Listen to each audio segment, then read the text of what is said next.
اعوذ باللہ من الشیطان اللعین الرجیم بسم اللہ الرحمن الرحیم رب اشرح لی صدری ویسر لی امری واحلل عقدۃ من لسانی یفقهوا قولی ان اللہ وملائکتہ یصلون علی النبی یا ایھا الذین آمنوا صلوا علیہ وسلموا تسلیما۔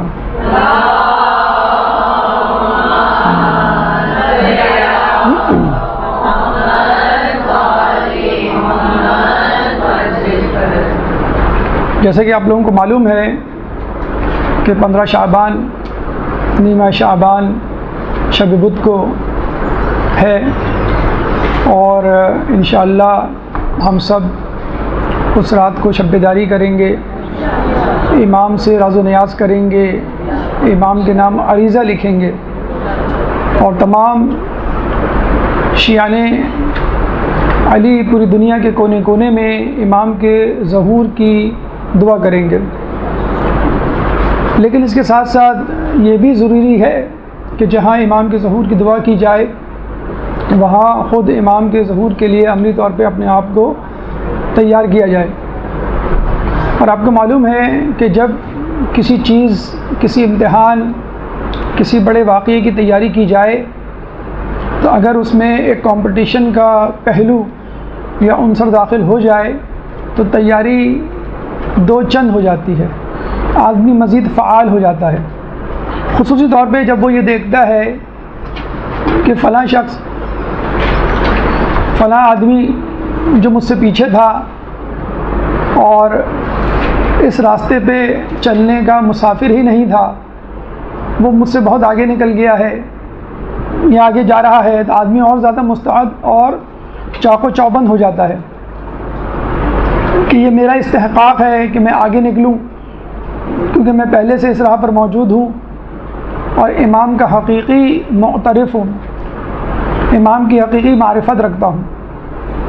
چنانچہ انتظار مہدی کے حوالے سے یہ یاد رکھ لیجئے کہ نہ صرف شیعان علی بلکہ غیر شیعہ افراد، بلکہ غیر مسلم بھی اس بات پہ یقین رکھتے ہیں کہ ایک دن ایسا آئے گا کہ جس دن ایک نجات دہندہ پوری دنیا کو ظلم و ستم سے نجات دلائے گا اور اس دنیا کو عدل و انصاف سے اس طرح بھر دے گا جیسے یہ ظلم و ستم سے بھری ہوئی ہوگی۔ چنانچہ انتظار مہدی اور ادیان عالم، یہ ہمارا آج کا موضوع ہے کہ جس میں ہم غیر شیعہ ادیان یا غیر اسلام ادیان کے حوالے سے گفتگو کریں گے اور یہ بتلائیں گے کہ دنیا میں موجود دوسرے مذاہب میں امام زمانہ کے حوالے سے کس طرح کا انتظار، کس طرح کی شخصیت کا ذکر موجود ہے۔ لیکن اس سے پہلے مقدمتاً کچھ باتیں آپ کے گوش گزار کرنا ضروری ہیں کہ نظریہ انتظار کیا ہے۔ کچھ لوگوں کے نزدیک یہ نظریہ انتظار باطل ہے اور وہ یہ کہتے ہیں کہ ہمیں کسی کا انتظار نہیں کرنا چاہیے، خود سے کوشش کرنی چاہیے، اور کسی نجات دہندہ کا انتظار وہ لوگ کرتے ہیں یا کر رہے ہیں جو کہ سست اور کاہل ہیں، جو کہ ترقی نہیں کرنا چاہتے، جو کہ بیوقوفوں کی جنت میں رہتے ہیں، جنہوں نے ایک جنت دوزخ کا حیبلہ اور خواب اپنے ذہنوں میں سجایا اور اس جنت کی خواہش میں جی رہے ہیں اور مستعدی، فعالیت، ترقی، حرکت ان کے اندر نام کو نہیں پائی جاتی۔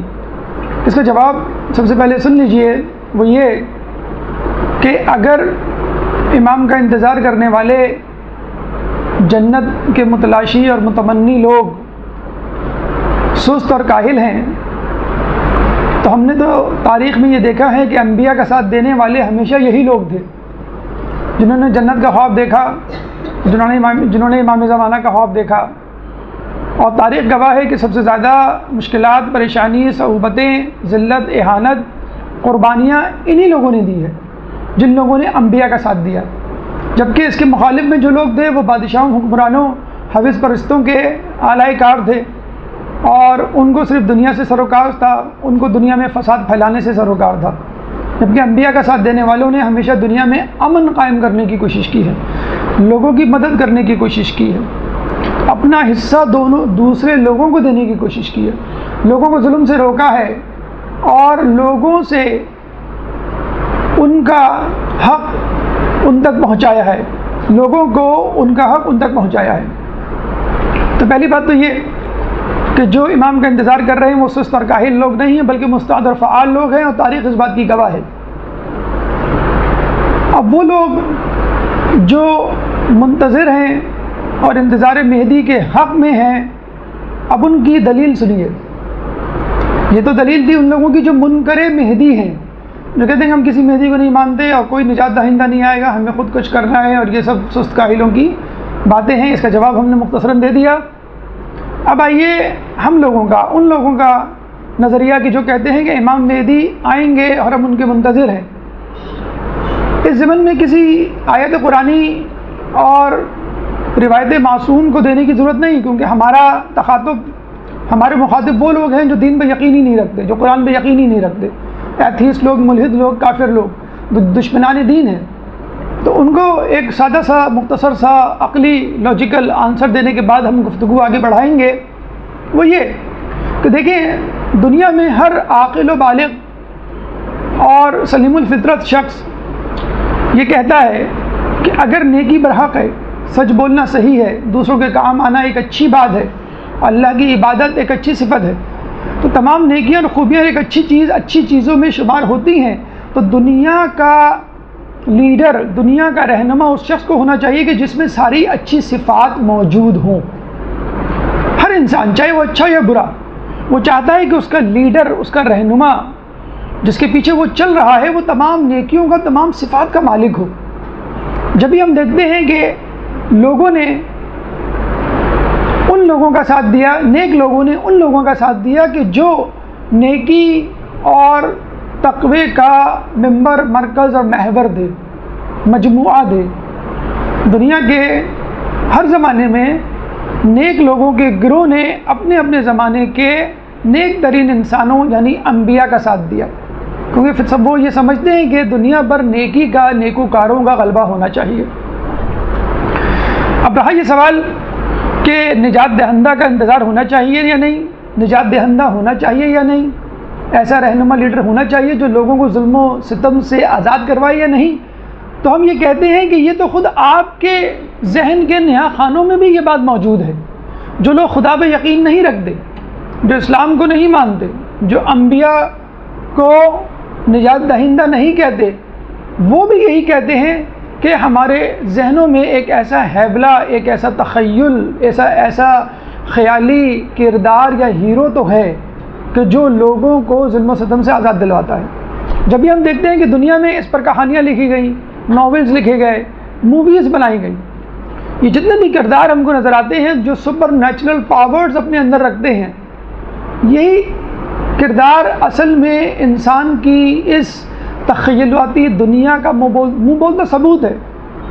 کیوں لوگ ٹارزن کی کہانی، مارک آف زورو کی کہانی، اسپائڈر مین، آئرن مین، بیٹ مین، یہ تمام موویز میں جو کردار دکھائے جاتے ہیں کیوں پسند کرتے ہیں؟ کیونکہ اس میں ایک ایسا کردار ہوتا ہے جو سیلف لیس ہوتا ہے، بے غرض ہوتا ہے، جس کو اپنی نہیں فکر ہوتی، بس یہ فکر ہوتی ہے کہ میں کسی طرح کسی کی مدد کروں۔ جہاں بھی وہ دیکھتا ہے کہ کوئی انسان کسی مصیبت میں مبتلا ہے، کسی بیماری میں مبتلا ہے، کسی حادثے کا شکار ہے، تو یہ افراد جن کو اس دنیا کی تخیلاتی کمیٹی نے یا مصنفین نے یا دانشوروں نے گڑھا ہے، ان تمام ہیروز کو ہر کوئی پسند کرتا ہے۔ کوئی یہ نہیں کہتا کہ یہ میرے ہیرو نہیں ہیں، ہر کوئی یہ کہتا ہے کہ یہ میرا ہیرو ہے اور ایسا انسان ہونا چاہیے۔ اگر ایسا ہو جائے تو کیا؟ تو ہم یہی کہتے ہیں کہ آپ نے تخیلاتی ہیروز کو گڑھ کر لوگوں کے سامنے پیش کر دیا اور لوگوں نے ان گڑھی ہوئی کہانیوں کو، فلموں کو، ہیروز کو قبول کر لیا۔ ہمارے پاس تو ایک زندہ جیتا جاگتا ہیرو موجود ہے جس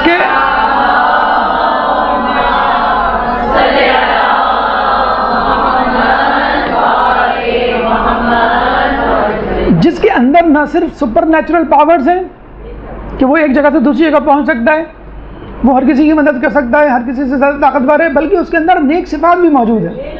وہ عابد بھی ہے، وہ متقی بھی ہے، وہ اللہ کا بھیجا ہوا نمائندہ بھی ہے، بلکہ اس میں پچھلے انبیاء کی جھلک بھی موجود ہے۔ جس طرح پچھلے انبیاء آتے تھے، آج کل کی ہیروز اور نجات دہندہ کو اگر آپ لیں تو ان ہیروز ان نجات دہندہ میں کبھی بھی کسی بھی کردار میں کسی نبی کی جھلک نظر نہیں آئے گی، لیکن ہمیں فخر ہے کہ ہم جس نجات دہندہ کا انتظار کر رہے ہیں اس کے اندر پچھلے انبیاء کی جھلک موجود ہے، اس کا رابطہ، اس کا خاندان، اس کی نسل کا سلسلہ رسول اللہ سے پہلے انبیاء سے جا کے ملتا ہے۔ تو اگر کوئی تخیلاتی کہانی اور کردار بنا کر پیش کرتا ہے، اس کو ہاتھوں ہاتھ لیا جاتا ہے، تو کیوں نہ ہم اپنے حقیقی کردار کو جو اس وقت زندہ پائندہ موجود ہے، فقط ہمارے لیے انتظار کر رہا ہے، یہ نہیں کہ وہ اپنی تیاری کر رہا ہے، ہم ان تیاری میں مصروف ہیں، اس لیے وہ ظہور نہیں کر رہا۔ اگر وہ چاہے تو وہ خود اکیلا بھی اس دنیا کو فتح کر سکتا ہے، لیکن وہ اکیلا جنت میں جانا نہیں چاہتا۔ وہ چاہتا ہے میرے ساتھ میرے چاہنے والے بھی جنت میں جائیں، وہ چاہتا ہے کہ میری کامیابیوں میں میرے چاہنے والوں کا بھی حصہ لکھا جائے۔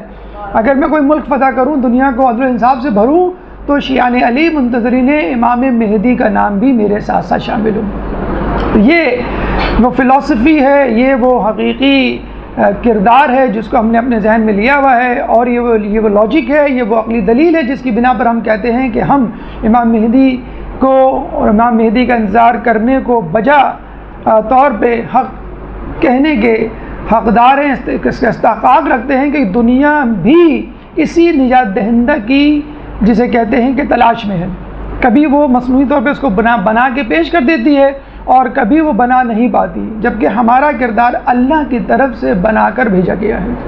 یہ ہے نظریہ انتظار کہ ہم کس کا انتظار کریں، اور ہمیں کسی کا انتظار کرنا بھی چاہیے کہ نہیں کرنا چاہیے۔ اب دوسری بات، انتظار کے معنی کیا ہیں؟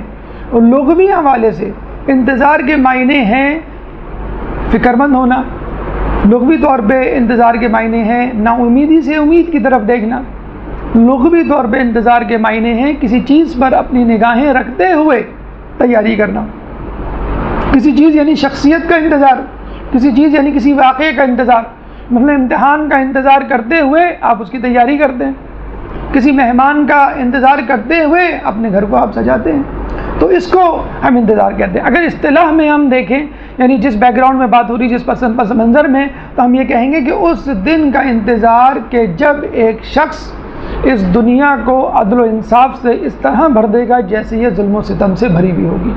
یہ ہے انتظار کے اصطلاحی معنی، اور ہمارے ہاں احادیث میں اس انتظار کی اتنی زیادہ اہمیت ہے کہ احادیث میں آیا ہے کہ افضل الاعمال الامتی انتظار الفرج، کہ افضل ترین اعمال میں سے افضل ترین اعمال میں افضل ترین عمل انتظار فرج، یعنی کشادگی، خوشحالی اور امید والے دنوں کا انتظار، یعنی امام زمانہ کا انتظار۔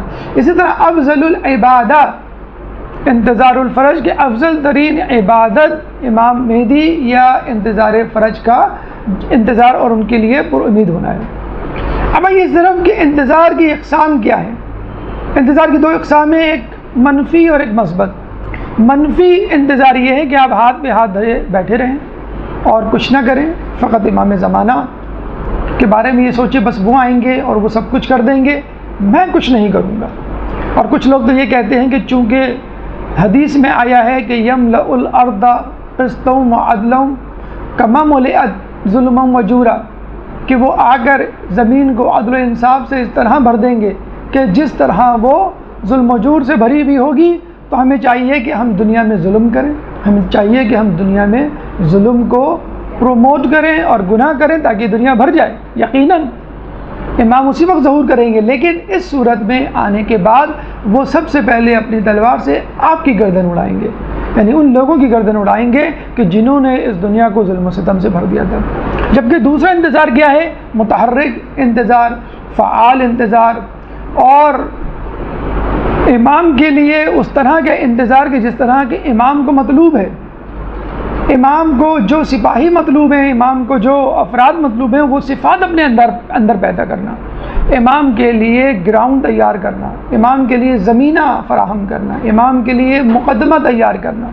جیسے ایرانی انقلاب ایک طرح کا زمینہ ہے، مقدمہ ہے۔ جب بھی ہم دعا مانگتے ہیں کہ ایران کے انقلاب کو قائم رکھ اور اسے قائم کے انقلاب سے متصل کر دے، تو ہمارے لیے ضروری ہے کہ ہم ایسا انتظار کریں کہ جس میں فعالیت ہو اور جس میں ایسے کاموں کی تحریک ہو کہ جن کاموں کو امام زمانہ پسند کرتے ہیں۔ اب آئیے ان ادیان، ان اقوام، ان افراد کی طرف چلتے ہیں کہ جو امام زمانہ کا انتظار کر رہے ہیں، ان کتابوں کی طرف چلتے ہیں کہ جن میں امام زمانہ کے تعارف یا ان کا اشارہ موجود ہے۔ ہماری وہ کتابیں نہیں، ان افراد کا تعلق ہمارے مذہب سے نہیں، لیکن چونکہ جوش و ولولے کے لیے ضروری ہے کہ ہمیں معلوم ہو کہ ہمارے آس پاس کے لوگ کیا کر رہے ہیں اور امام زمانہ کا کس طرح انتظار کر رہے ہیں، کہ جب وہ لوگ جن کے وہ امام نہیں ہیں یا جن کو وہ امام نہیں مانتے وہ بھی انتظار کر رہے ہیں، تو آپ جس کو اپنا امام مانتے ہیں آپ خود کیوں نہ انتظار کریں۔ تو سب سے پہلے عیسائیوں کی طرف چلتے ہیں۔ عیسائیوں کی کتاب انجیل میں امام زمانہ کا نام مہمیز درج ہے، اور یہ کہا گیا ہے کہ اپنے آپ کو آئندہ ہونے والی جنگوں سے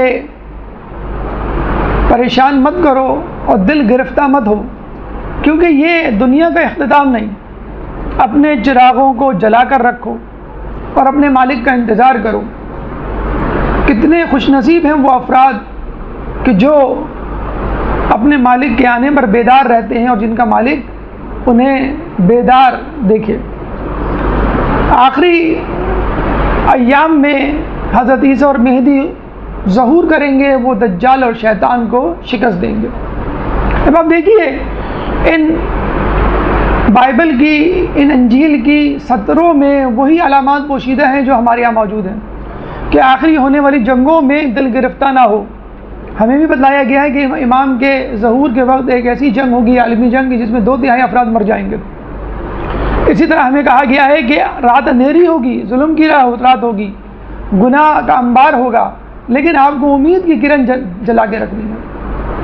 وہاں کہا گیا ہے کہ وہ اس طرح ظہور کریں گے کہ تمہیں گمان بھی نہیں ہوگا۔ ہمارے یہاں بھی یہ روایت ہے کہ چاہے قیامت کے آنے میں ایک دن ہی کیوں نہ رہ جائے، اللہ تعالیٰ اس دن کو اتنا طویل کرے گا کہ ایک نجات دہندہ آئے گا اور جو اس دنیا کو عدل و انصاف سے ایسے بھر دے گا جیسے یہ ظلم و ستم سے بھری ہوئی ہوگی۔ پھر ہمارے یہاں یہ ہے کہ ان کے ساتھ عیسیٰ علیہ السلام بھی آئیں گے اور دجال کو، شیطان کو شکست دیں گے۔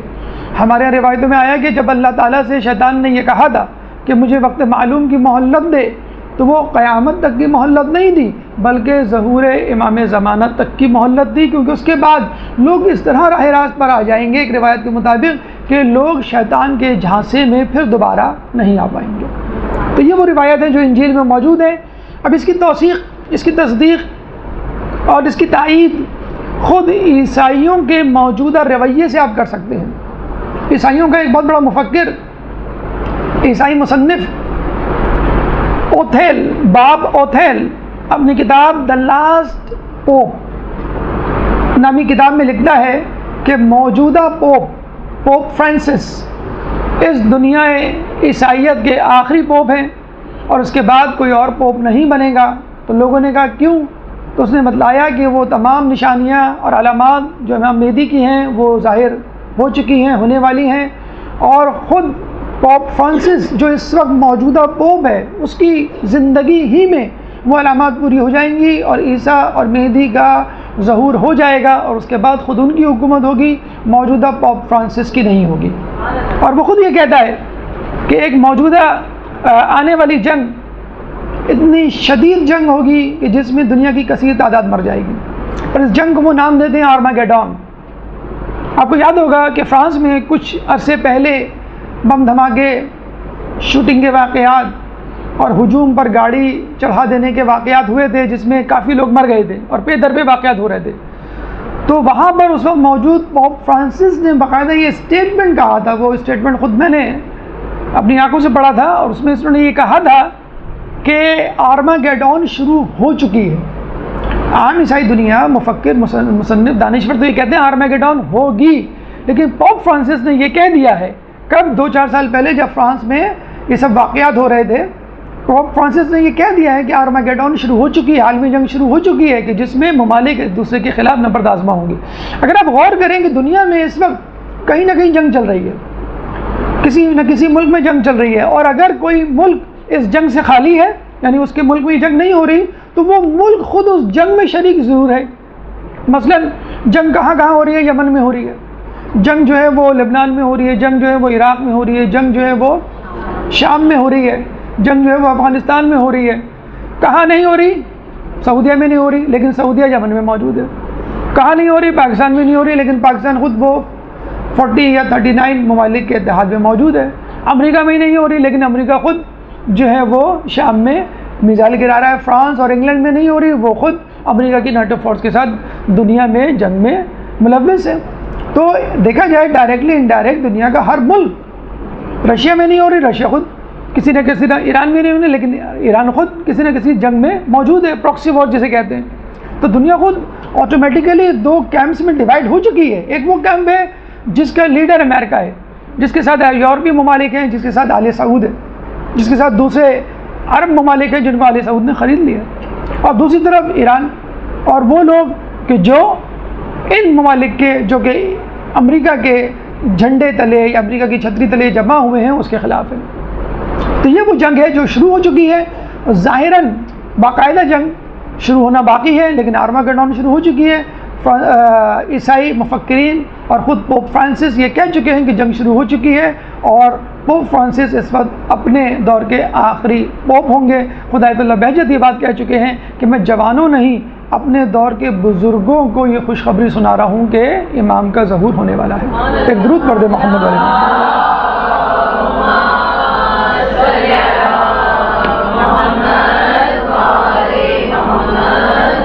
یہودی دنیا، یہودی قوم جو کہ زبور پہ، جو کہ توریت پہ یقین رکھتی ہے، جو زبور کو کھولے ہیں تو اس میں باقاعدہ امام مہدی کا نام القائم موجود ہے کہ قائم عن قریب ظہور کرے گا، اور وہ ایک کنیز کے بطن سے ہوگا. جیسے کہ ہم جانتے ہیں کہ امام کی جو مادر تھی وہ تھی تو ملیکہ، لیکن کنیزی کی بھیس میں نرجس کے نام کے ساتھ امام کے گھر میں آئی تھی. تو لوگوں کو یہ اشتباہ ہے کہ وہ کنیز تھی، حقیقت میں نہیں تھی. بہرحال ایک اشارہ تو موجود ہے. پھر یہ کہ جب وہ ظہور کریں گے تو منافقوں اور ظالموں کا خاتمہ ہو جائے گا، اور جب وہ ظہور کریں گے تو لوگ کمزوروں کو، اللہ تعالیٰ کمزوروں کو اور ان کا انتظار کرنے والوں کو دنیا کا جو ہے وہ بادشاہ بنا دیں گے. پھر اس کے بعد ہم یہ دیکھتے ہیں کہ وہ یہ بھی کہتے ہیں کہ مسیح اور جسے کہتے ہیں کہ مہدی مل کر دنیا سے ظلم و ستم کا جو ہے وہ خاتمہ کریں گے. پھر ہم توریت کی طرف آتے ہیں تو توریت میں آپ کا نام اوقیل ہوتا ہے، لکھا ہوا ہے. زبور میں آپ کا نام قائم، اور اس سے پہلے انجیل میں آپ کا نام مہمیز، اور توریت میں آپ کا نام اوقیل. اور اس میں بھی جناب مسیح کا تذکرہ موجود ہے اور جناب مہدی کا تذکرہ موجود ہے کہ یہ دونوں آ کر دنیا سے شر کا خاتمہ کریں گے. اب عیسائیوں اور یہودیوں کے حوالے سے تھوڑی سی تفصیل سن لیجئے کہ جب موسیٰ علیہ السلام اس دنیا سے گئے تو انہوں نے اپنی کتابوں میں یہ تلاش کیا کہ آنے والا آخری نجات دہندہ 80 صفات کا مالک ہوگا. جب عیسیٰ علیہ السلام آئے اور انہوں نے ان میں یہ 80 صفات تلاش کرنا شروع کی تو انہوں نے عیسیٰ علیہ السلام میں 80 کی بجائے 30 صفات دیکھی. 50 صفات اس میں موجود نہیں تھی. تو انہوں نے عیسیٰ علیہ السلام کو مہدی کیا نبی بھی ماننے سے انکار کر دیا. اور عیسیٰ علیہ السلام کتنے زیادہ دشمن ہو گئے کہ باقاعدہ ان کو قتل کر دیا. کیسے قتل کیا آپ کو معلوم ہوگا. عیسیٰ علیہ السلام جب اپنے حواریوں کے ساتھ ایک مکان میں بند تھے، اور جس مکان سے عیسیٰ علیہ السلام کو اللہ تعالیٰ نے کھڑکی کے ذریعے رستے اوپر اٹھایا تھا، وہاں پہ ان کے حواری موجود تھے، اور انہیں پیشن گوئی کر دی تھی کہ کون کون حواری جو ہے مرتد اور کافر ہو جائے گا اور کون جو ہے میرے مذہب پر رہے گا. تو وہ حواری جس کے بارے میں کہا تھا کہ وہ کافر ہو جائے گا، وہ حواری جب باہر نکلتا ہے اور لوگوں کو یہ بتلاتا ہے کہ عیسیٰ علیہ السلام اندر موجود ہیں، تم ان کو قتل کر سکتے ہو. جب بادشاہ کے سپاہی ان کو مارنے کے لیے آئے تھے، اس کا نام تھا سرجس. تو کہتے ہیں کہ جیسے وہ باہر نکلا اس کی شکل اللہ تعالیٰ نے عیسیٰ علیہ السلام جیسی بنا دی، اور لوگوں نے کہا کہ تم خود عیسیٰ ہو. عیسیٰ اندر نہیں، عیسیٰ باہر ہے، اور وہ صلیب پہ چڑھا دیا. اچھا، عیسیٰ علیہ السلام کو ڈھونڈنے میں اور ان کو صلیب پہ چڑھانے پہ سرجس کو یعنی یہودیوں کا ہاتھ تھا. لیکن یہودیوں نے یہ دیکھا کہ عیسیٰ علیہ السلام کو مارنے کے بعد، آپ کو معلوم ہے کہ یہودی یہ وہ قوم ہے کہ جو 70 انبیاء کو قتل کر دیا کرتی تھی فجر سورج طلوع ہونے سے پہلے اور اپنے کاروبار پہ اس طرح جاتی تھی جیسے کچھ ہوا ہی نہیں۔ تو انہوں نے یہ نوٹ کیا کہ عیسیٰ علیہ السلام کو قتل کرنے کے بعد ہم پہ بہت زیادہ ظلم و ستم ہوا، اللہ کا عذاب بھی آیا اور پوری دنیا کے لوگوں نے ہمیں ذلیل و خوار کرنا شروع کر دیا۔ چنانچہ انہوں نے سر پکڑ کے سوچنا شروع کر دیا کہ ہم کیا کریں۔ دوسری طرف انہوں نے عیسائیوں کو دیکھا کہ وہ خود کسی کا انتظار کر رہے ہیں، چنانچہ ان دونوں نے مل کر یہ فیصلہ کیا کہ ہم دونوں مل کر امام مہدی کا انتظار کرتے ہیں۔ 1896 میں تھیوڈرل رسل نامی شخص نے ایک کتاب ایک صہیونی ازم کے نام سے ایک نظریہ پیش کیا اور یہ کہا کہ ہمیں امام زمانہ کے لیے، امام مہدی کے لیے ایک زمین لینی چاہیے، ایک ملک بنانا چاہیے تاکہ جب امام آئیں تو ہم ان کو اس ملک میں ویلکم کریں، پھر وہاں سے ایک فوج تیار کریں اور پھر وہ فوج پوری دنیا پہ جا کر حملہ کرے اور ان کا ہم ساتھ دیں۔ چنانچہ سب سے پہلے قاموس کتاب مقدس جو کہ ہاکس نامی مصنف کی تھی، اس کے نظریے کے بعد یہ جو دوسرا شخص آیا تھیوڈرل کے نام سے، اس نے کہا کہ ہمیں صہیونزم کی بنیاد رکھنی چاہیے۔ چنانچہ اس نے کٹر یہودیوں کو جمع کیا اور ان عیسائیوں کو جمع کیا کہ جو یہودیوں کا ساتھ دینے کے لیے تیار تھے۔ ان دونوں نے مل کر متمول یہودیوں کو ہائر کیا اور ان سے کہا کہ آپ فلسطین میں موجود علاقوں کو خریدنا شروع کریں۔ انہوں نے فلسطینیوں سے، غریب فلسطینیوں سے ان کی زمینیں، جاگیر اور ان کے مکانات خریدنے شروع کیے اور وہاں اتنی زیادہ کثرت میں آ گئے کہ فلسطینی اقلیت میں تبدیل ہو گئے۔ ایک زمانے میں فلسطینی اپنے گھر بیچ کے جب مختلف یورپی اور امریکی ممالک کا رخ کر رہے تھے تو فلسطینی حکومت نے باقاعدہ ان ممالک کو خط لکھا کہ اگر آپ کے پاس کوئی فلسطینی آئے تو اس کو اپنی نیشنلٹی مت دیے گا، لیکن لوگوں نے نہیں سنا، حکومت نے کوئی کان نہیں دھرا اور فلسطینی پوری دنیا میں بکھر گئے، منتشر ہو گئے اور ان کی جگہ پر، ان کے شہر پہ، ان کے ملک پر، آدھے سے زیادہ ملک پر خود اسرائیل کا قبضہ ہو گیا۔ گریٹر اسرائیل منصوبہ جسے کہا جاتا ہے۔ چنانچہ اسرائیل کو اقوام متحدہ نے 1947 میں یہ ڈکلیئر کیا کہ یہ مقدس سرزمین ہے، جو کہ مسلمانوں کے لیے بھی مقدس ہے، جو کہ عیسائیوں کے لیے بھی مقدس ہے، جو کہ یہودیوں کے لیے بھی مقدس ہے۔ چنانچہ اس سرزمین کو اقوام متحدہ کے کنٹرول میں ہونا چاہیے، کسی خاص قومیت، ملک اور مذہب کے ماننے والوں کے کنٹرول میں نہیں ہونا چاہیے، اور انہوں نے اس کا کنٹرول اپنے ہاتھ میں لے لیا۔ حقیقت میں ان کا کنٹرول نہیں تھا بلکہ یہودیوں کا کنٹرول تھا، صہیونیوں کا کنٹرول تھا کہ جو اسرائیل پہ قبضہ کرنا چاہتے تھے۔ اور اتفاق کی بات یہ ہے کہ انہوں نے 1947 کا انتخاب کیا اس قرارداد کو منظور کروانے کے لیے۔ کیوں؟ کہ 1947 میں پاکستان وجود میں آیا تھا اور اس بنیاد پر وجود میں آیا تھا کہ مسلمان ایک اپنا تشخص، ایک مذہب رکھتے ہیں، چنانچہ انہیں اپنے مذہب پر عمل کرنے کی آزادی کے لیے ایک ایسے خطے کی ضرورت ہے کہ جہاں ان کے مذہب پہ عمل درآمد پہ کوئی رکاوٹ نہ ڈال سکے۔ تو انہوں نے کہا کہ جب پاکستان مذہب کے نام پر بن سکتا ہے تو اسرائیل یہودی مذہب کے نام پر کیوں نہیں بن سکتا؟ اور یوں گریٹر اسرائیل کا خواب جو ہے وہ پورا ہو گیا۔ اور ابھی حالیہ دور میں آپ نے دیکھا بھی ہوگا کہ باقاعدہ آل سعود میں محمد بن سلمان نے باقاعدہ اعلان بھی کیا ہے کہ جس طرح ہر قوم اور ملک و ملت کو یہ حق حاصل ہے کہ اپنا وطن حاصل کریں، اسی طرح یہودیوں کو بھی حق حاصل ہے کہ وہ اپنا وطن حاصل کریں۔ تو یہ وہ اسرائیل ہے۔ اچھا، 1900 میں ہر شخص اس حدیث، اس روایت میں ہنستا تھا کہ امام زمانہ جب ظہور کریں گے تو وہ بیت المقدس کی طرف جائیں گے، وہاں پہ یہودیوں سے لڑیں گے، ان کو قتل کریں گے۔ تو لوگ بڑے ہنستے تھے اس روایت پہ کہ بھئی بیت المقدس پہ تو کوئی یہودی نہیں، ایک یہودی نہیں رہتا، وہاں تو سارے مسلمان رہتے ہیں۔ تو جب ان کو پتہ چلا کہ 1947 پھر 1967 میں وہاں اسرائیل کا قیام وجود میں آیا تو اب لوگوں کو جا کے کہیں اس حدیث کے بارے میں یقین آتا ہے کہ امام زمانہ بیت المقدس کیوں جائیں گے اور کیوں کر یہودی وہاں پر جمع ہوں گے۔ جسے کہتے ہیں نا کہ جب گیدڑ کی شامت آتی ہے تو شہر کی طرف رخ کرتا ہے، تو جب یہودی کی شامت آتی ہے تو وہ اسرائیل کی طرف رخ کرتا ہے۔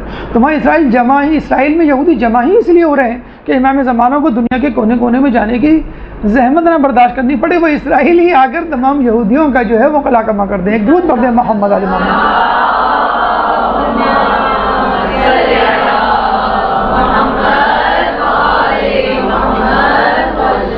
یہودی اور عیسائی مذہب کے بعد زرتشت ایک مذہب ایران میں، جس کے ماننے والے اپنی کتابوں میں پڑھتے ہیں کہ آنے والے کا نام جو کہ دنیا پہ حکومت کرے گا اس کا نام خسرو ہوگا۔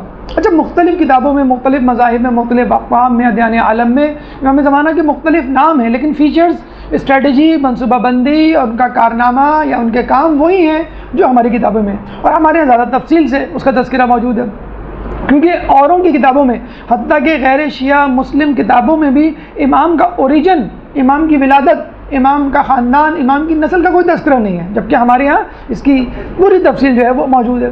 تو زردشت کہتے ہیں کہ اس شخص کا نام خسرو ہوگا جو پوری دنیا پہ حکومت کرے گا، اور وہ ہاشم کی ذریت سے ہوگا، اور وہ خورشید عالم پیغمبر کی بیٹی کے نسل سے ہوگا۔ یہ تک موجود ہے ان کی کتابوں میں۔ اللہم صلی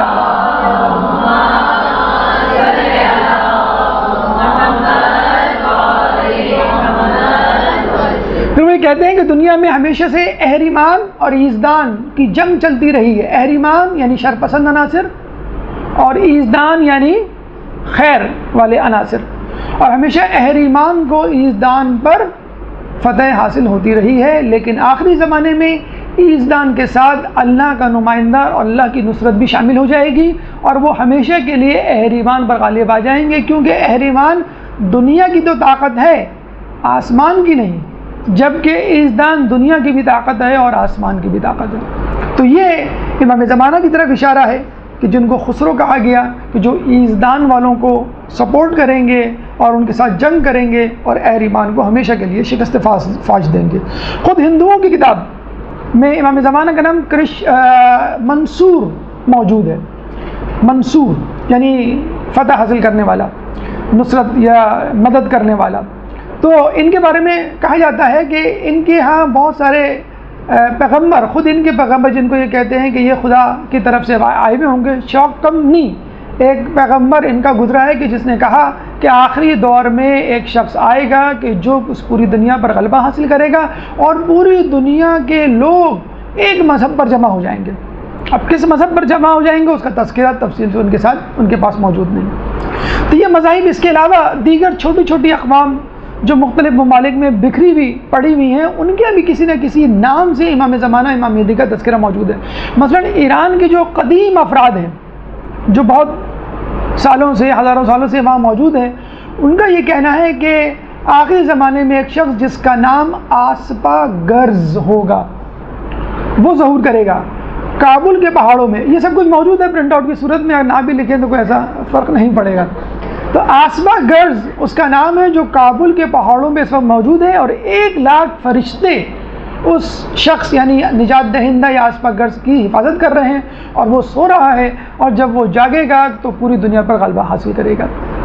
اس کے علاوہ اسکینڈینیوین کنٹریز آپ نے سنا ہوگا، فن لینڈ ہے، ناروے ہے، سویڈن ہے، یہ جو یورپ کی طرف، انگلینڈ سے اوپر نارتھ کی طرف واقع ہیں، جو بہت سرد علاقے ہیں، ان کے بارے میں کہا جاتا ہے کہ ان کے یہاں جو نجات دہندے کا نام ہے وہ اودین ہے یا اوڈین ہے، کہ جو آ کر اس دنیا پر غلبہ حاصل کرے گا اور اس پوری دنیا کو جو ہے عدل و انصاف سے بھر دے گا۔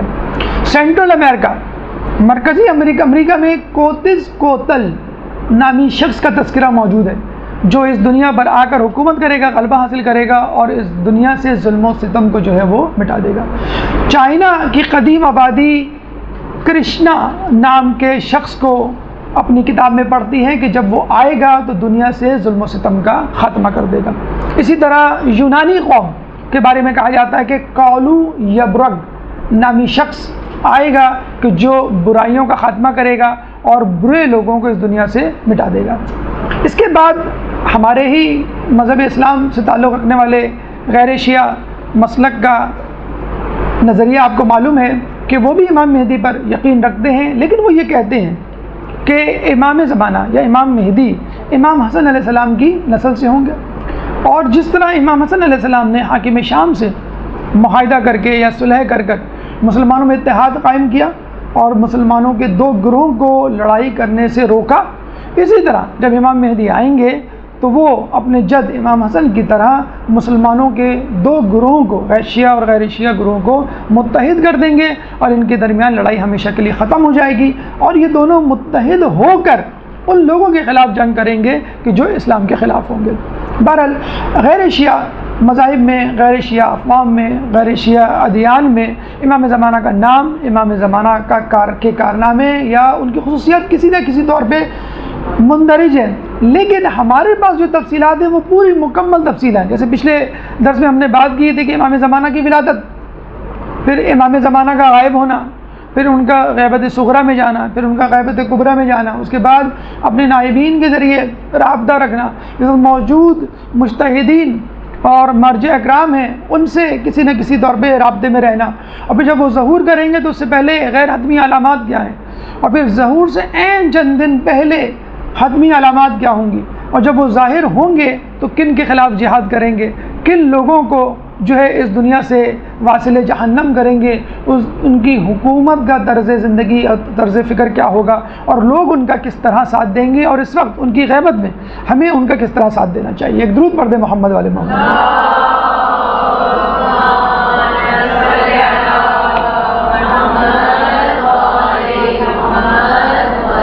دیکھیں یہ تو تھی مختصر تفصیل ان لوگوں کے بارے میں کہ جو غیر شیعہ فرقے سے تعلق رکھتے ہیں لیکن کسی طرح ہر انداز سے کسی نہ کسی انداز سے امام زمانہ کا انتظار کر رہے ہیں. لیکن یہاں یہ بھی بات ذہن میں رکھنی چاہیے کہ یہ تمام لوگ جو امام زمانہ کا انتظار کر رہے ہیں اپنے اپنے طور پر اپنی اپنی کتابوں میں موجود صفات کی بنیاد پر امام زمانہ کا انتظار کر رہے ہیں. اب ظاہر سی بات ہے قرآن کے علاوہ تمام کتابیں تحریف شدہ ہیں، حتیٰ کہ انجیل، توریت، زبور. تو یہ جو آسمانی کتابیں ہیں وہ بھی تحریف شدہ ہیں، تو زرتشتیوں کی کتابیں، ہندوؤں کی کتابیں، یونانیوں کی یا چینیوں کی کتابیں کتنی زیادہ تحریف شدہ ہوں گی. اگر فرض کر لیجئے تحریف شدہ کتابوں میں، تحریف شدہ مواد میں تحریف شدہ خصوصیات کا حامل کوئی شخص آ جاتا ہے بن کر، یہ دعویٰ کرتا ہے کہ میں امام مہدی ہوں، تو پھر کیا ہوگا؟ کیونکہ وہ لوگ تو ان کے ساتھ چل دیں گے اور کہیں گے ہاں بھئی تم ہماری کتابوں کے عین مطابق ہو.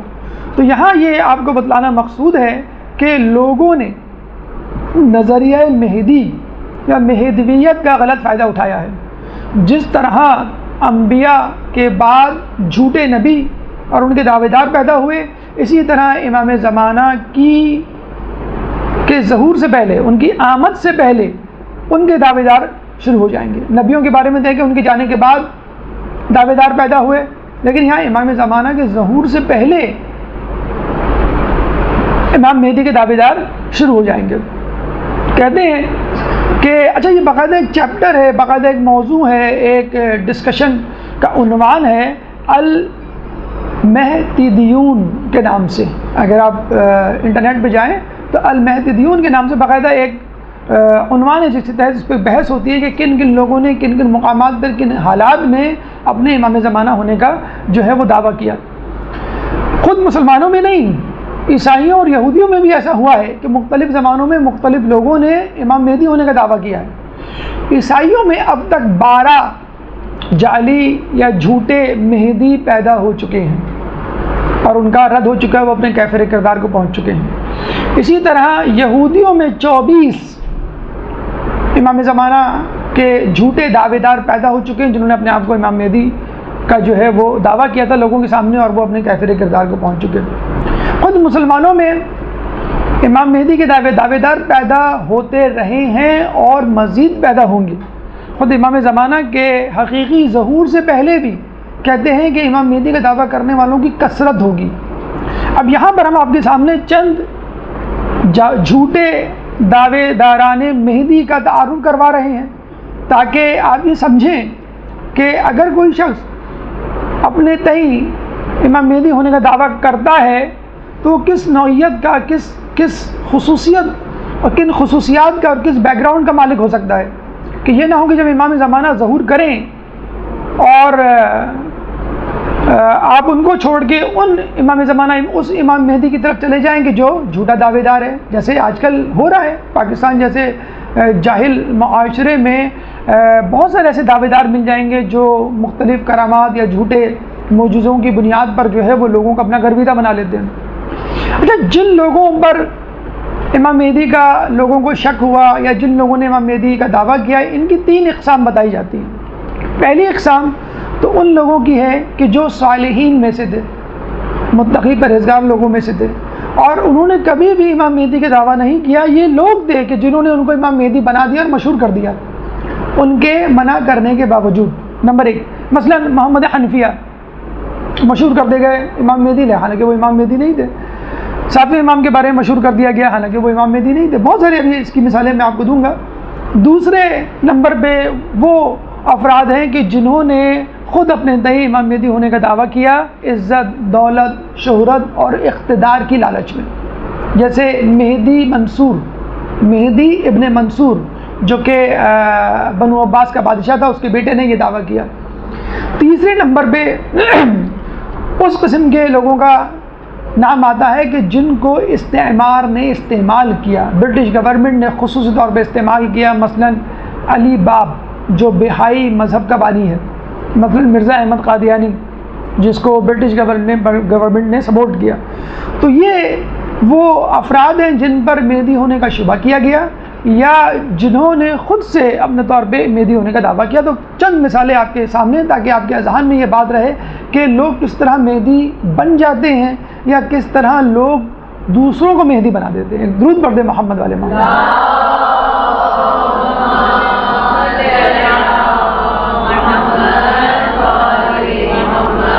دیکھیے، دنیا میں سب سے پہلے جس شخص پر مہدی ہونے کا دعویٰ کیا گیا، یعنی جس پر مہدی کا لیبل لگایا گیا اور یہ کہا کہ یہ مہدی ہیں، حالانکہ اس شخص نے کبھی اپنے آپ کو مہدی نہیں کہا، وہ تھے محمد ابن حنفیہ، جناب حنفیہ کے صاحبزادے محمد۔ اچھا، اس کی شاید مثال، اس کی وجہ بھی یہی تھی کہ ان کا نام محمد تھا۔ خود رسول کی حدیث ہے کہ جو نجات دہندہ ہوگا، جو عدل انصاف سے دنیا کو بھرے گا، وہ میرا ہم نام ہوگا، اس کا نام میرے نام پر، اس کی کنیت میری کنیت پر ہوگی۔ اور رسول اللہ نے ان دو چیزوں کو یکجا کرنے کو منع کیا تھا، سوائے امام علی کی اولاد یعنی محمد حنفیہ کے حوالے سے اور خود امام زمانہ کے حوالے سے، ان دو افراد کے علاوہ کسی کے لیے جائز نہیں۔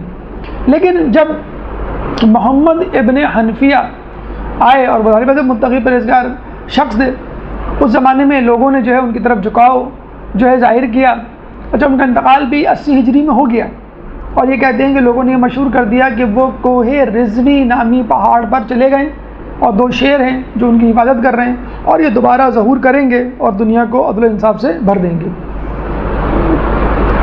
کہتے ہیں کہ اس زمانے میں محمد بن عجلان نامی شخص تھا جو بہت بڑا عابد تھا مدینے کا، اس نے لوگوں کو یہ کہنا شروع کر دیا کہ ہاں میں ان کے امام مہدی ہونے کی تصدیق کرتا ہوں۔ اس زمانے کا بنو عباس کا بادشاہ منصور جب وہاں پر آیا، جب اس کو پتہ چلا کہ لوگوں میں محمد ابن حنفیہ جو ہیں وہ مشہور ہو گئے ہیں اور محمد بن عجلان نے ان کی تصدیق کر دی ہے، تو اس نے محمد بن عجلان کو بلا کر سزا دی اور اس کو جو ہے وہ ایک ہاتھ اس کا کٹوا دیا، قطع کر دیا کہ تم نے جو ہے ان کو ساتھ کیوں نہیں دیا۔ اس کے بعد ملتا ہے کہ محمد بن عبداللہ بن حسن، امام حسن کے بیٹے عبداللہ کے بیٹے محمد، تو محمد بن عبداللہ بن حسن، ان کے بارے میں بھی یہی بات مشہور ہو گئی کہ ان کا نام محمد ہے اور ان کے والد کا نام عبداللہ ہے۔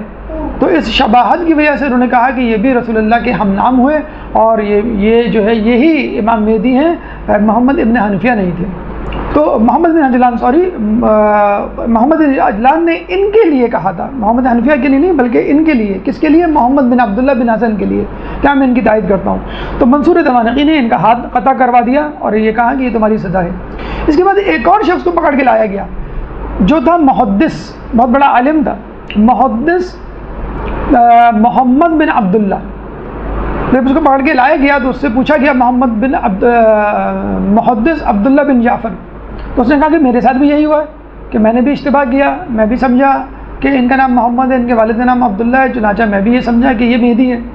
اب منصور دوانقی جو یہ سن رہا تھا اور دوسری مرتبہ اس نے یہ بات سنی تو اس نے کہا، منصور دوانقی کا اصل نام تھا عبداللہ، اس کے بیٹے کا نام تھا مہدی، تو اس نے کہا یہ بات تو مجھ پہ صادق آتی ہے، میرا نام تو عبداللہ ہے اور میرے بیٹے کا نام مہدی ہے، تو ایسا کرو کہ تم لوگ اوروں کو چھوڑو، میرے بیٹے کو مہدی مان لو۔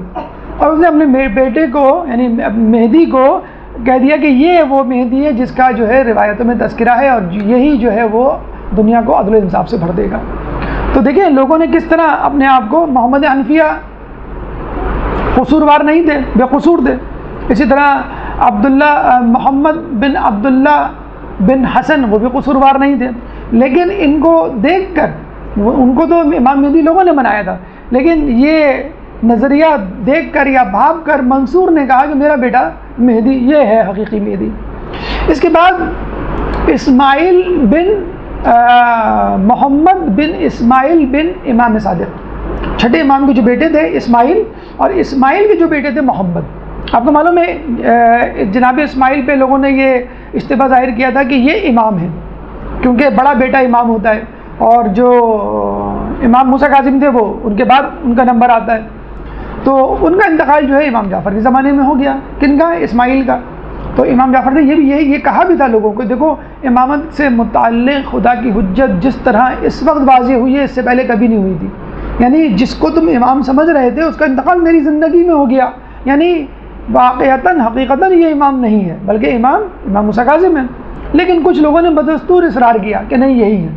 پھر ان کے بیٹے اسماعیل کے بیٹے تھے محمد، اس پہ لوگوں کو شک ہو گیا کہ اس کا نام محمد ہے، یعنی جس کا نام محمد ہو لوگ اس کو جو ہے امام مہدی سمجھنے لگتے تھے۔ خود امام صادق علیہ السلام پہ چھٹے امام پر لوگوں نے جو ہے شک کرنا شروع کر دیا تھا کہ جب بنو امیہ اور بنو عباس میں جنگ شروع ہوئی اور انہیں روپوشی اختیار کری اور لوگوں کو جو ہے بس علم دینا اور سکھلانا شروع کیا، لوگوں کی تربیت شروع کی، تو لوگوں نے سمجھا کہ شاید ہمارے امام چھٹے امام جو ہیں یہ روپوش ہو گئے اور یہ غیبت میں چلے گئے۔ تو باقاعدہ جو ہے وہ ان کے نام کا فرقہ جو ہے وہ ناؤسیہ جسے کہتے ہیں وجود میں آیا، اور جو امام محمد حنفیہ کو امام مہدی کہتا تھا اس فرقے کا نام تھا کیسانیہ۔ تو امام کے سامنے آپ دیکھ لیجئے امام مہدی کے دعوے شروع ہو گئے تھے، حالانکہ امام سامنے موجود ہوتے تھے اور وہ منع کرتے تھے۔ تو آج کل کے دور میں اگر کوئی اپنے آپ کو امام مہدی کہے، لوگ اس کے پیچھے چل پڑے تو بہت زیادہ حیرت نہیں کرنی چاہیے۔ پھر چھٹے امام کے بعد جس امام کے بارے میں بہت زیادہ لوگوں کو شک ہوا ان کے غیبت میں جانے کا اور ان کے امام مہدی ہونے کا، وہ 7ویں امام تھے امام موسیٰ کاظم علیہ السلام، کہ جو 14 برس تک قید میں رہے۔ تو ایک تو یہ وجہ تھی کہ وہ 14 برس تک قید میں رہے، تو لوگوں نے کہا کہ شاید یہ غیبت میں چلے گئے۔ لیکن ان کی شہادت کے بعد جب 8ویں امام بنے اور انہوں نے لوگوں سے آ کر، یعنی کن لوگوں سے؟ امام موسیٰ کاظم علیہ السلام کے وکلاء سے کہا کہ مجھے خمس وہ اموال اور وہ خطوط واپس کرو کہ جو امام کے توسط سے تمہارے پاس پہنچے ہیں، کیونکہ اب میں امام ہوں۔ تو لوگوں نے باقی چیزیں تو واپس کر دی، لیکن پیسہ اموال خمس نہیں واپس کیا، اور یہ کہا کہ ہم آپ کو امام نہیں مانتے، امام تو امام موسیٰ کاظم ہیں اور وہ غیبت میں چلے گئے، جب وہ ظہور کریں گے تو ان کی امانت ہمارے پاس موجود ہے، ہم ان کو دے دیں گے۔ حالانکہ یہ خمس پہ قبضہ کرنے کا یا مال بٹورنے کا بہانہ تھا۔ اس فرقوں کو کہا جاتا ہے واقفیہ فرقہ۔ واقفیہ نکلا ہے وقف سے، وقف یعنی ٹھہر جانا، واقفیہ یعنی جو ٹھہر جائے، ٹھہرنے والا۔ تو انہوں نے کہا کہ یہ جو ہے وہ ہمارے امام مہدی ہیں۔ اس کے بعد محمد بن امام نقی علیہ السلام، امام نقی کے جو بیٹے تھے محمد، پھر وہی نام کا اشتباہ ہوا کہ رسول نے کہا تھا کہ جو نجات دہندہ ہوگا وہ میرا ہم نام ہوگا، تو انہوں نے پھر جو ہے، حالانکہ امام نقی موجود تھے اور ان کے بعد امام حسن عسکری جو ہے امام بنے، لیکن اس کے باوجود کہ دونوں امام موجود ہیں، ایک امام جا چکا ہے آپ کے سامنے، ایک امام اس وقت موجود ہے، اس کے باوجود لوگوں نے امام نقی کے بیٹے محمد کو اپنا امام یعنی نجات دہندہ یا امام مہدی مان لیا۔ خود امام حسن عسکری علیہ السلام کے بارے میں ملتا ہے، کیونکہ انہوں نے آئندہ کے دور کے لیے یعنی خود امام زمانہ کے لیے راہ ہموار کرنے کے حوالے سے خود اپنے طور پہ بہت زیادہ اپنے آپ کو محدود اور مقید کر لیا تھا، اپنے طور پہ بہت کم لوگوں سے ملا کرتے تھے۔ تو لوگوں نے ان کے بارے میں شک شروع کر دیا کہ یہ شاید غیبت میں چلے گئے۔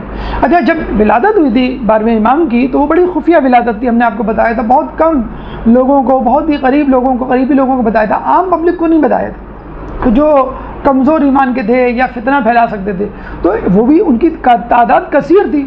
انہوں نے یہ کہا کہ شاید امام جو ہے وہ غیبت میں چلے گئے ہیں، کیوں کہ 12ویں امام کی ولادت کا تو ہمیں پتہ ہی نہیں چلا، تو 12واں امام تو ہے ہی نہیں، تو 11واں امام ہی غیبت میں چلا گیا ہے، جب وہ واپس آئے گا تو ہم پھر اس کے ہاتھ پہ بیعت کریں گے۔ تو یہ خود ایک فرقہ جو ہے وہ وجود میں آ گیا۔ تو یہ ائمہ کے حوالے سے آپ نے دیکھا کہ خود اماموں کو امام مہدی کہہ دیا گیا، حالانکہ انہوں نے خود کبھی کلیم نہیں کیا، چھٹے امام نے کلیم نہیں کیا، امام نقی نے، امام حسن عسکری علیہ السلام، امام موسیٰ کاظم نے، کسی نے نہیں۔ اس طرح ان کے اہل بیت، ان کے اہل خانے میں سے کسی فرد کو جس کا نام محمد ملا، محمد بن اسماعیل، محمد بن امام نقی، ان کو جو ہے ان پر لیبل لگا دیا کہ یہ ہے امام مہدی ہیں۔ آپ خود دیکھ لیجئے، بڑا اچھا جملہ، بڑی اچھی بات لوگ علماء دانشور اس موقع پر کہتے ہیں کہ امام مہدی کا دعویٰ کرنا جھوٹا دعویٰ کرنا امام مہدی کا اس بات کی دلیل ہے کہ اصلی امام مہدی موجود ہے. جبھی تو نقل مارکیٹ میں موجود میں آتی ہے، لوگ نام کا فائدہ اٹھاتے اور ایک کاپی لوگوں کے سامنے پیش کرتے ہیں. اب حالیہ دور میں یا قریبی دور میں جو گزرے ہیں ان کے 2 نام میں آپ کو اور لے لوں، پھر اس گفتگو کو اختتام کریں. ویسے تو اس کی پوری لسٹ ہے، مطلب 21 امام مہدی جو ہے گزرے ہیں یا جن پر لیبل لگایا گیا ہے، مطلب جو اپنے اپنے زمانے میں مشہور و معروف رہے ہیں. اس کے علاوہ پتہ نہیں کتنے امام مہدی ہیں جو مختصر سے وقفے میں یا محدود علاقے میں رہے ہوں گے اور اس دنیا سے چلے گئے ہوں گے. اب سنیے 3 امام مہدی کا اور آخر میں تذکرہ کر دیں. مرزا احمد قادیانی جو کہ 18ویں صدی کے آخر میں اور 19ویں صدی کے شروع میں 1906 میں غالباً اس کا انتقال ہوا. 1835 میں یہ پیدا ہوا اور بہت ہی جینیس آدمی تھا. دیکھیں مہدی بنتے کیسے ہیں، یعنی سو کالڈ مہدی یا مہدی کا دعویٰ لوگ جو کون کرتے ہیں، ایک جاہل آدمی کبھی بھی نہیں کرے گا، ایک عام آدمی کبھی بھی نہیں کرے گا، ایک عالم آدمی کرے گا. اچھا یہ بھی ایک عجیب بات ہے کہ یہ بھی ممکن ہے کہ عالم آدمی امام مہدی کا دعویٰ کرے اور یہ بھی ممکن ہے کہ عالم آدمی امام مہدی کا منکر ہو جائے. یہ بھی ہے، اس کی دونوں مثالیں موجود ہیں، اس کی بھی مثالیں ہم آپ کو دیتے ہیں. تو مرزا احمد قادیانی کے بارے میں کہا جاتا ہے کہ 1835 میں پیدا ہوا، بہت جینیس تھا اور اس کا تعلق جو ہے وہ فارس سے تھا. فارسی بہترین بولتا تھا، عربی بہترین آتی تھی اور اس کے والد بھی عالم تھے اور اس نے اپنے زمانے میں بہت سارے علماء سے جو ہے وہ علم حاصل کیا تھا اور اتنا زیادہ جسے کہتے ہیں کہ علمیت کا حامل تھا کہ اس نے بڑے بڑے مناظرے کیے تھے. عیسائیوں کے ساتھ مناظرے کیے اور ان کو پچھاڑا، پھر جو ہندوؤں کے ساتھ مناظرے کیے پھر ان کو پچھاڑا، ان کو مات دی. پھر بعد میں جسے کہتے ہیں نا کہ شیطان علم رکھتا تھا، لوگ کہتے ہیں نا کہ بھائی سب کچھ موجود ہے لیکن پھر بھی کچھ لوگ جانتے بوجھتے ہمارے مذہب کو کیوں نہیں اختیار کرتے. تو ہم یہی کہتے ہیں کہ بھائی شیطان کو بھی تو سب کچھ معلوم تھا لیکن کیا تکبر میں آ گیا. تو بس ایسے لوگ جو علم کے حامل ہوتے ہیں تکبر میں آ جاتے ہیں. اب یہ تکبر میں آ گیا کہ میں عیسائیوں کو پچھاڑ سکتا ہوں، میں جو ہوں وہ ہندوؤں کو پچھاڑ سکتا ہوں، کہ مجھے لگتا ہے کہ اللہ نے مجھے منتخب کر لیا اور میں کچھ ہوں. ہمارے یہاں میں کچھ ایسے لوگ وجود میں آ جاتے ہیں نا، بڑی جلدی نماز شب پڑھنا شروع کیا، 2-4 خواب دیکھ لیے، 2-4 بد دعائیں دیں اور صحیح ثابت ہو گئی تو لوگوں نے کہا بھائی ہم بڑے پہنچے ہیں، میری بد دعا نہ لینا ورنہ میں جس کو بد دعا دے دوں اور میرے ساتھ جو ہے جو لڑائی کرتا ہے وہ نیست نابود ہوتا ہے اور وہ جہنم میں جائے گا وغیرہ وغیرہ. اچھا اس نے 2-4 پیشن گوئیاں بھی کر دی تھی اور وہ پیشن گوئیاں بھی جو ہے وہ ثابت ہو گئی صحیح. مثلا ایک عیسائی سے اس کا مناظرہ ہوا، وہ ہار گیا، اس نے کہا یہ میری زندگی میں مر جائے گا اور وہ مر گیا. یہ کوئی ایسی بڑی مطلب پیشن گوئی اور وہ نہیں تھی میری زندگی میں مر جائے گا. اچھا کہتے ہیں کہ مرزا احمد قادیانی کے زمانے میں انٹرکام نیا ایجاد ہوا تھا، انڈیا نہیں پہنچا تھا. یہ کس طرح انگلینڈ سے اس نے منگا لیا انٹرکام. تو کہتے ہیں کہ اس کا جو ریسیپشنسٹ تھا وہ انٹرکام پہ ملاقاتی کی پوری تفصیل معلوم کر لیتا تھا، آپ کا نام کیا، آپ کے باپ کا نام کیا، آپ کیوں آئیں، آپ کا تعلق کہاں سے وغیرہ وغیرہ. اور جب وہ دروازے سے مہمان خانے میں آتا اور اس کو انتظار کروایا جاتا بھی مصروف عبادت میں، مصروف ملاقاتیوں میں، تو وہ انٹرکام میں تمام تفصیل پوچھ لیا کرتا تھا. پھر کہتا تھا کہ تمہارا نام یہ ہے، تم فلاں جگہ سے آئے ہو اور تم اس مسئلے کا شکار ہو. اور وہ کہتا کہ بھائی آپ تو علم غیب جانتے ہیں اور وہ جو ہے وہ ان کا گرویدہ ہو جایا کرتا تھا. لوگ کس طرح جو ہے لوگوں کو بیوقوف بناتے ہیں آپ جان سکتے ہیں. باقاعدہ اس نے یہ کہا کہ مجھے وحی آئی ہے کہ اے احمد اٹھ اور لوگوں کو صحیح راستہ دکھا کہ جن لوگوں کے آباء و اجداد تک حق نہیں پہنچا. اور پھر وما رمیتا اذ رمیتا، کہ تم نے تیر نہیں مارا بلکہ ہم نے تیر مارا یا اللہ نے تیر مارا. یا جاء الحق وزهق الباطل ان الباطل کان زهوقا، کہنے لگا کہ آیتیں میرے لیے اتری ہیں اور میں ہی وہ مہدی موعود ہیں. اور عیسیٰ علیہ السلام مر چکے جن کے بارے میں عیسائیوں کا عقیدہ ہے کہ وہ مہدی بن کے آئیں گے، کچھ عیسائیوں کا یہ بھی عقیدہ ہے. تو اس نے کہا میں مہدی ہوں. پھر اس کو اس پر بھی صبر نہیں ہوا، اس نے کہا نہیں مجھے مزید پروموشن چاہیے. تو لوگوں سے اس نے کہا کہ میں 40 دن کا چلہ کاٹنے جا رہا ہوں اور اس دوران تم انتظار کرنا، میں اللہ سے ارتباط کروں گا جیسے رسول اللہ غار حرا میں جاتے تھے، اور پھر میں دیکھوں گا کہ اللہ مجھے کیا حکم دیتا ہے. تو اس نے ایک مسجد میں جا کر اس کی چھت پر 40 دن تک چلہ کاٹا اور 40 دن کے بعد آیا تو اس نے 2 گھنٹے عربی میں خطبہ دیا. اور لوگ کہتے ہیں کہ ایسا لگ رہا تھا کہ اس کو الہام ہو رہا ہے. اب ان لوگوں کے حالات پڑھیں تو تھوڑی دیر کے لیے آدمی بھی ڈگمگا جائے کہ یہ کیسے لوگ تھے. عالم فاضل، بہت زیادہ علم رکھنے والے، حافظ، ہر قسم کی جسے کہتے ہیں کہ جہل سے علم کو گرفت کرنے والے، لیکن کیا حب جاہ کا شکار ہو گئے. 40 دن بعد یہ آیا تو اس نے یہ کہا کہ مجھ پر وحی اتری ہے کہ اب ہم نے تم کو نبی بنا دیا. تو اس کی ترقی ہو گئی. اس نے کہا میں امام نہیں، میں اب جو ہوں نبی بن گیا ہوں، اور رسول اللہ جو تھے وہ آخری نبی نہیں تھے، وہ آخری نبی میں ہوں، اور جس کے بارے میں جو ہے وہ قرآن میں آیا ہے. تو بہرحال خیر وہ اس دنیا سے چلا گیا، لیکن مہدی کا دعویٰ کرنا اور اس کا سلسلہ جاری رہا. گور شاہی یہ تو ابھی اسی صدی میں 2006 میں ان کا انتقال ہوا ہے کہ یہ بھی سکر میں کسی جگہ پہ رہتے تھے. ان کو بھی تصوف کا بہت شوق تھا. یہ لوگوں کے پاس گئے، پیروں کے پاس گئے، مزاروں کے پاس گئے، لیکن ان کی مراد بھر نہیں آئی. تو خود ان کو الہام ہو گیا کہ تم خود ہی نجات دہندہ ہو. تو انہوں نے جو ہے لوگوں کو جو ہے وہ اپنے پاس جو ہے وہ جمع کرنا شروع کر دیا، اور یہ بھی کہہ دیا کہ چاند پر میری تصویر موجود ہے، حجر اسود بھی میری تصویر موجود ہے. جب لوگ ان کو مارنے کو دوڑے تو یہ انگلینڈ چلے گئے، پھر وہاں سے جا کے اپنے لوگوں کو کنٹرول. یہ اتفاق کی بات ہے کہ قادیانیوں کو بھی انگلینڈ کنٹرول کر رہا تھا، اور مرزا یہ گوہر شاہی کو بھی انگلینڈ والوں نے کنٹرول کیا. ایک آپ نے سنا ہوگا مہدی کا دعوے دار تھا علی باب، جس نے بہائی مذہب کی بنیاد رکھی. کہاں پہ؟ شیراز میں، ایران میں. یہ فقط 30 سال کی عمر میں انتقال کر گیا. اس 30 سال میں اس نے ماشاءاللہ اتنی ترقی کی، ہم منتظر مہدی نہیں بن سکتے، ہم وہ 30 سال میں مہدی بن گیا. تو اس نے جو یہ دعویٰ کر دیا کہ میں مہدی ہوں اور لوگ جو ہیں وہ میرے ہاتھوں پر بیعت کریں. لوگوں نے جو ہے وہ دھڑا دھڑ اس کے ہاتھ پہ بیعت کرنی شروع کی، اور برٹش گورنمنٹ کا کہتے ہیں کہ ہاتھ تھا اس کو مہدی بنانے میں، اور اس نے جو ہے وہ کتابیں بھی لکھنا شروع کی. اس زمانے میں ایک عورت تھی. اب عورتوں کا بھی کردار سن لیجیے. آپ لوگ کہتے ہیں کہ ہم کچھ نہیں کر سکتے، ہم کیا کریں گے امام کے لیے. اب آپ سنیں دیکھیے کہ عورت جب کرنے پہ آئے تو کیا. اس زمانے میں ایک عورت تھی زرین تاج، اس کا نام تھا اصل، لیکن قرۃ العین کے نام سے وہ بعد میں مشہور ہوئی، اور بہت بڑی شاعرہ تھی. ہمارے جو شاعر ہیں جان ایلیا، وہ اس سے بہت متاثر تھے. تو وہ بھی تقریباً اسی دور میں پیدا ہوئی تھی، اور مجتہد باپ کی بیٹی تھی. آیت اللہ برغبانی غالباً ان کا نام تھا ان کے والد کا. لیکن ظاہر بات ہے بچپن سے کتابیں دیکھی تھی، لیکن ہر بات میں کیوں اس کی رٹ ہوا کرتی تھی. جب اس کو پتہ چلا کہ علی باب نے مہدی کا دعویٰ کر دیا تو اسے خطا کتابت کی، اس سے بہت متاثر ہوئی، اور اس نے باقاعدہ بہائی مذہب کا پرچار شروع کر دیا. اور کہتے ہیں کہ وہ اتنی زیادہ مشہور ہوئی کہ باقاعدہ جلسے عام میں جا کے تقریر کر دی، اور لوگوں کو کھڑے جو ہے بہائی مذہب میں داخل کروا دیتی تھی. ناصر قاچاری بادشاہ تھا اس زمانے میں، جس نے اس فتنے کی جو ہے سرکوبی کی. اس کو بھی بلایا، کیا نام کہ علی باب کو، اس کو بھی قتل کروایا، اس کو سزا دی. اس کو بھی کہتے ہیں کہ بالوں سے پکڑ کر گھوڑے سے باندھ دیا اور پورے شہر میں گھمایا، اور وہ اسی طرح فنا فی اللہ ہو گئی، واصل جہنم ہوئی. تو آپ نے دیکھا کہ یہ جو لوگ گزرے ہیں، یا تو انہوں نے اقتدار کی لالچ میں مہدی ہونے کا دعویٰ کیا، یا پھر جسے کہتے ہیں کہ استعماری قوتوں نے جو اسلام دشمن ہے انہوں نے دعویٰ کیا. ایک مہدی کا میں اور تذکرہ کر دوں، بہت زیادہ تفصیل کے ساتھ نہیں.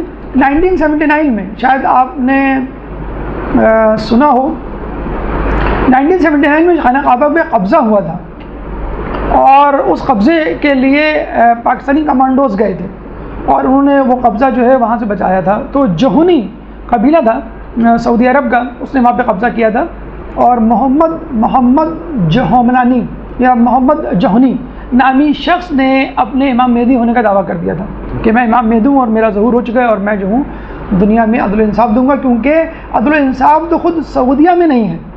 سعودیہ جہاں پہ خانہ کعبہ موجود ہے، یہاں پہ مدینہ منورہ موجود ہے، حجاز اور نجد میں، تو حقیقی اسلام میں لے کر آؤں گا.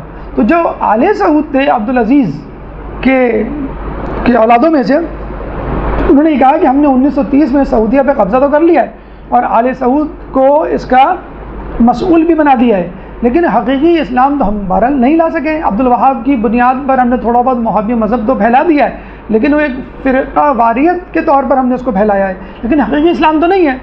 تو محمد جوہنی نے کہا کہ تم لوگ جو ہے وہ حقیقی اسلام لے کر آؤ، تب میں جو ہے خانہ کعبہ کو آزاد کروں گا.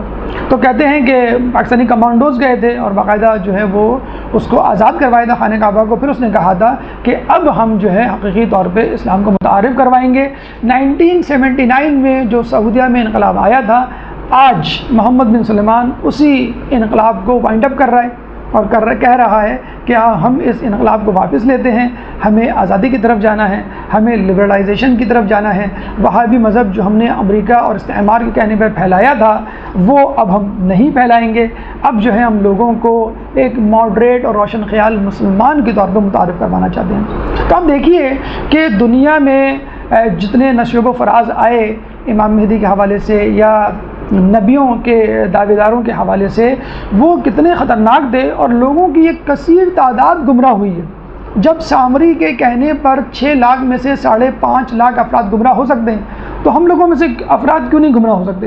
اس کا بہترین طریقہ کیا ہے؟ اس کا بہترین طریقہ یہ ہے کہ خدا کے بعد رسول، رسول کے بعد ائمہ، ائمہ کے بعد مراجعین اکرام، مجتہدین کا دامن تھام لیجئے تاکہ بیچ میں کوئی گیپ، کوئی خلا نہ رہے۔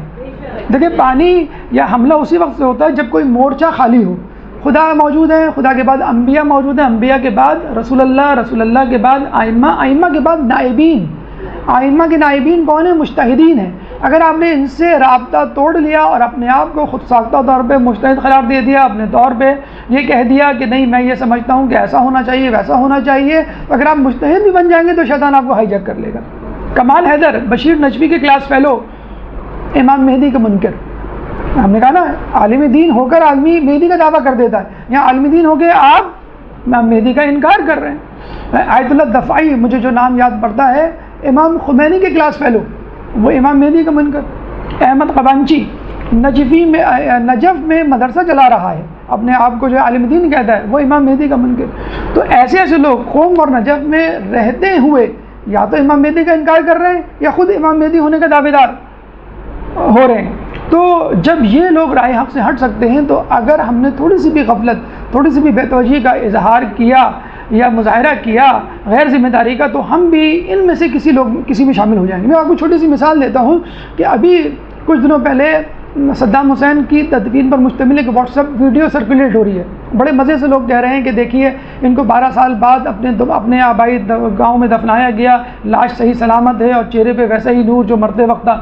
پتہ چلا کہ وہ پہلی تدفین کی ویڈیو کلپ تھی جو یہ کہہ کر سرکولیٹ کی گئی کہ یہ 12 سال بعد دوبارہ تدفین کی گئی ہے، ان کا جسم جو ہے بالکل سلامت ہے۔ تو آپ دیکھ لیجئے اگر انٹرنیٹ کام کا ہے تو انٹرنیٹ آپ کو انحراف کی طرف بھی لے جا سکتا ہے۔ اگر آپ کے اندر شکوک و شبہات موجود ہیں، ڈاؤٹس موجود ہیں، اشتباہات موجود ہیں، اشکالات موجود ہیں، فوراً اپنے اساتذہ، فوراً اپنے خیر خواہوں، فوراً اپنے مجتہدین سے رجوع کیجئے اور ان سے سوالات پوچھیے۔ اگر آپ نے اپنے طور پہ اپنے تئیں ان سوالات کو حل کرنے کی کوشش کی تو پھر وہی ہوگا جو اخباریوں کے ساتھ ہو رہا ہے، جو اغالیوں کے ساتھ ہو رہا ہے۔ کبھی شہادت ثالثہ وجود میں آئے گی، کبھی شہادت اربع، اور پھر کتنی 12 شہادتیں اب وجود میں آنے والی ہیں۔ تو مجتہدین سے رابطہ رکھیے، نمبر 1۔ نمبر 2 مقامی علماء سے رابطہ رکھیے۔ نمبر 3 انٹرنیٹ جتنے بھی میڈیا کے ذرائع ہیں ان میں آنے والی ویڈیوز یا اسٹیٹمنٹس، ان کو محتاط انداز سے پڑھیے، محتاط انداز سے یقین کیجئے۔ اگر تصدیق کر سکتے ہوں تصدیق ضرور کروائیے، ورنہ اس پر یقین نہیں کیجئے۔ چوتھی بات، غیر شیعہ منابع، غیر شیعہ مجالس میں بیٹھنے سے احتراز کیجئے۔ ابھی خاتون آئی کہنے لگی مجھے فلاں جو ہے وہ دعوت اسلامی والوں نے شرکت کی دعوت دی تھی، میں ان کے دعوت میں گئی، مجھے تو بہت اچھا لگا، میرے لیے نعرے لگوائے گئے۔ تو ہم نے کہا بس اسی طرح تو لوگ جو ہے گمراہ کرتے۔ تو غیر شیعہ منابع، غیر شیعہ ویب سائٹس، غیر شیعہ محفلوں میں جانے سے اعتراض کیجئے۔ یہ ان لوگوں کے لیے چھوڑ رکھیے کہ جو اسکالرز ہیں، جو علماء ہیں، جو تحقیق کے لیے ان کی کتابوں یا ویب سائٹس کا جو ہے وہ دور کرتے ہیں۔ اور آخری بات کہ اتحاد بین المسلمین ضرور ہونا چاہیے، لیکن اس سے پہلے اتحاد بین المومنین نہایت ضروری ہے۔ اگر ہمارے اندر اتحاد نہیں ہوگا تو ہم مسلمانوں میں بھی اتحاد نہیں ہو سکتا۔ امام مہدی کے لیے وہ تمام لوگ جو ہے ان کی تائید اور نصرت کریں گے کہ جو ان کا ساتھ دینے کے منتظر ہیں، یہ نہیں کہ جو فقط کھوکھلے دعوے کرتے ہیں۔ اور اگر ہم نے امام مہدی کا انتظار اس طرح نہیں کیا جس طرح کے حق ہے تو اللہ تعالیٰ امام مہدی کا سپاہی کسی اور کو بنا دے گا اور ہم سے یہ اعزاز چھین لے گا۔ ہے عیا یورش تاتار کے افسانے سے، پاسباں مل گئے کعبے کو صنم خانے سے۔ اللہ تعالیٰ سے دعا ہے کہ اللہ تعالیٰ ہمیں امام زمانہ کا صحیح طور پہ انتظار کرنے کی توفیق عطا فرمائے۔ اللہ تعالیٰ سے دعا ہے کہ ہمیں منکرین مہدی کے اثرات سے دور رکھ۔ اللہ تعالیٰ سے دعا ہے کہ ہمیں امام کا سچا اور حقیقی سپاہی بنا۔ اللہ تعالیٰ سے دعا ہے کہ ہمیں تعلیمات اہل بیت پر عمل کرنے کی توفیق عطا فرمائے۔ قیامت کے دن ان کی شفاعت سے بہرمند فرما، امام کے ظہور میں تعجیل فرما اور ہمیں ان کے انصار و اعوان میں شامل فرما۔ ربنا تقبل منا انک انت السمیع العلیم وتب علینا انک انت التواب الرحیم برحمتک یا ارحم الراحمین۔ اللجن اللجن يا مولا اللجن اللجن اللجن اللجن اللجن اللجن اللجن يا صاحب السماء اللجن اللجن اللجن